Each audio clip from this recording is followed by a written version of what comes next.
Hello everyone, welcome to AIA PGET made easy. So आज की जो वीडियो है वो यंत्र विधि पे है, जो सुश्रुत के अकॉर्डिंग ये वीडियो है, वाग्भट के अकॉर्डिंग नहीं है। सुश्रुत के अकॉर्डिंग जो यंत्र है वो हमारे पास होते हैं 101। ठीक है, 101 यंत्र हमारे पास अकॉर्डिंग टू सुश्रुत है। ठीक है, एक हमारे पास होता है प्रधान यंत्र, ठीक है, और एक हमारे पास होता है प्रधानतम यंत्र। जो हमारे पास प्रधान यंत्र है वो है काकमुक नामक यंत्र। ठीक है, और जो हमारे पास में प्रधानतम यंत्र है वो होता है हमारा हाथ। ठीक है, जो हमारे पास में सेहमुख यंत्र होता है ना, ये बाह्य, जैसे आपको ये शेड दिख रहा है तो ये बाहर देख रहा है, तो ये बाहर वाली चीज़ों का अवलोकन करने के लिए होता है।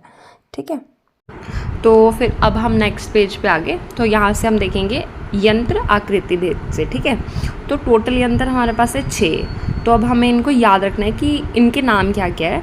तो सबसे पहले स्वस्तिक यंत्र होता है, तो स्वस्तिक यंत्र को हम स्वास्तिक से याद रखेंगे। ठीक है, इसके जो टोटल नंबर है वो है 24। ठीक है, ये हमारे पास 24 होते हैं। तो इस 24 को हम ऐसे याद रखेंगे कि 6 × 4। तो 4 तो इसकी लीव्स है, वो आपको याद रखनी है, और 6 हमें याद रखना पड़ेगा कि 6 होता है, तो 6 × 4।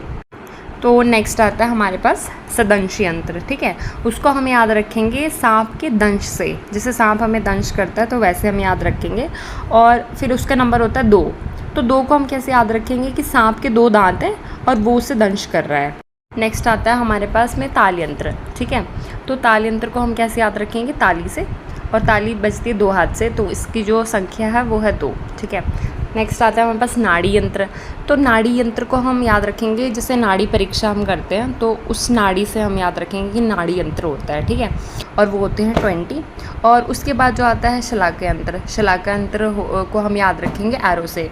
ठीक है, और लास्ट में आता है हमारे पास उप यंत्र, इसको हम याद रखेंगे उप्स से। ठीक है, तो अब हमारे पास जो लास्ट के जो डिजिट है, जैसे 20 हो गया, 28 हो गया और 25, इसको याद रखेंगे हम।